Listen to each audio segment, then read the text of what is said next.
compared to last time, this is a proper archetype. This is the Gearfried archetype, which is used by Janucci from the original Yu-Gi-Oh! Yeah, and again, it's a 5-card archetype, so this will be a bit of a shorter review compared to my usual archetype analysis videos, and yeah.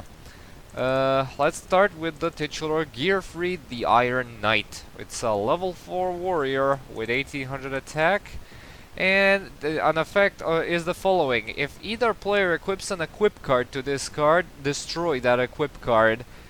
Obviously this may seem like a bad effect at first, and yeah, it's the adaptation of being like the Iron Knight, to being the nothing can stick onto him or harm him because of his mighty iron armor. But what this translates into, an FTK machine potentially.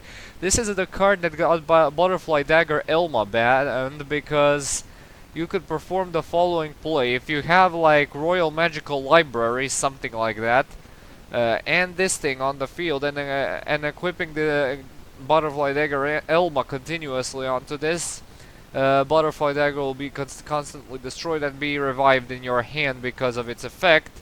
And my Royal Magical Library will keep generating spell counters, which you can then trade in to draw one card. So yeah, this used to be this used to be a way to like cycle through your deck infinitely, just with a measly equip card. So yeah, that is why Butterfly Dagger Elma is today banned. But as for this thing in particular, I mean, you can use this thing with, like, I don't know, Black Pendant to keep burning your opponent. Yeah, this isn't very applicable. So yeah, it's a poster boy for the archetype and served as the basis for other cards in the archetype. So yeah, let's get to them. The next one being Gearfried, the Swordmaster. It's a level 7 this time with 2600 attack. It cannot be normal summoned and must be special summoned with release restraint, and cannot be special summoned by other ways. When an equip card is equipped to this card, target one monster your opponent controls, destroy that target. Release Restraint is a normal spell card which allows you to tribute Gearfried the Iron Knight to special summon Gearfried the Swordmaster and offers no additional benefits.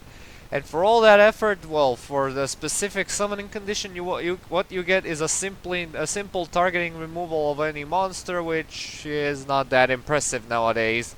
It used to be okay, but nowadays it's not very that much impressive because it's outclassed by everything ever, and most cards nowadays have non-targeting removal, and yeah, it's not very good now, is it? Alright, their next monster is the level 8 Phoenix Gearfried. 2800 attack. It's a Gemini monster this time around.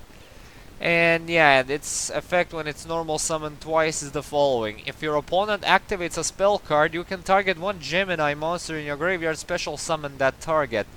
During either player's turn, when a spell or trap is activated that targets a monster on the field, you can send one face-up equip card you control to the graveyard, negate the activation, and if you do, destroy it.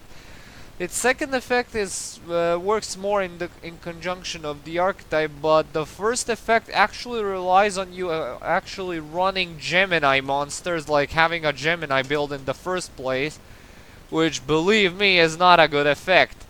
I mean, you can use, there is actually an equip card called Supervise, which actually, when normal summoning this and equipping it with Supervise, it actually gains the effect of, well, grants this thing its effects without needing to normal summon it yet again, so it's kind of like the Gemini monster's form of training wheels or something like that. But I would not advise running Geminis here because, well, Catalyst Field is a thing, but it can be a brickfest because you can there's hardly any Gemini monsters worth running in Gearfried, so yeah, it's not very worth it. You run this for its second effect most likely, so yeah, if you run it for that, run one at most. It's a trade-in target, so yeah, it might not be that completely dead. And their last card is God Phoenix Gearfried. It's a level 9 this time around with 3000 attack, and you can banish one equip spell from your field or graveyard. Special summon this card from your hand. At the start of the damage step, if this card attacks, you can equip one other face-up monster on the field to this card as an equipped spell that makes it gain 500 attack. Max 1, of course. And when a monster effect is activated, quick effect, you can send one face-up equipped card you control to the graveyard, negate the activation, and if you do, destroy that card. You can only use each effect of God Phoenix Gearfried once per turn. So this is zero debating, the best card in its archetype, and yeah, it has a pretty nifty summoning condition. Although I would have loved it if it had some sort of a power tool dragon-like effect, so it can search out more equipped cards, because it would make this card leagues better than it is right now. Still, it's a pretty nice card, but I cannot for the life of me understand why this thing is a level 9 monster. I would have loved this thing if it was one level lower, because it would also be a trade-in target, and yeah, it would be a much better card overall.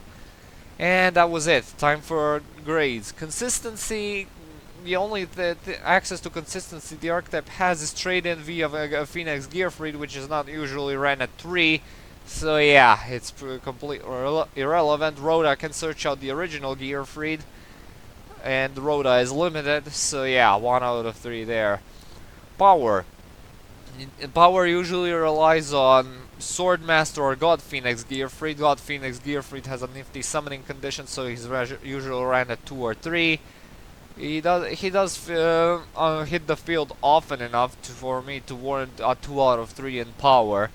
Comeback ability is a definite 1 out of 3, because once you've just shut these guys down, or you know, have something against equipped cards, these guys are worthless. I mean, literally.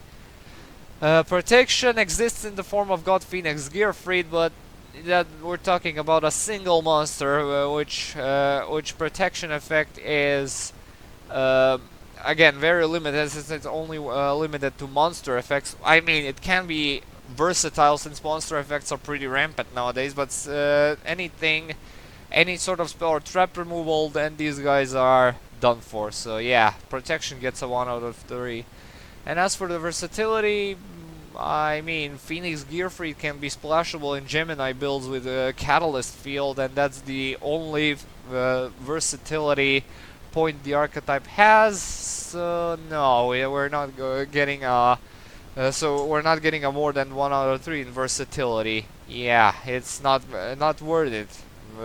It's not really worth it anyway. Anything can basically be better than this thing. So yeah, this was the Gearfried archetype. The God Phoenix Gearfried, as you saw from the video, is their recent piece of support, not even the TCG yet. So yeah, it's I don't know if it's gonna get more additions to the archetype. If it does, please make it something along the lines of God Phoenix Gearfried, because it'll make the archetype a lot more playable. As it is now, it's a gimmicky archetype that can be fun to play around with, but it's not gonna bring any competitive wins. And that was the Gearfried archetype. Thank you all so much for watching, and stay tuned for more Wizbooks and updates. Sorry, and as usual, I'll upload the next vid whenever I can. See you all, have a good day, and peace.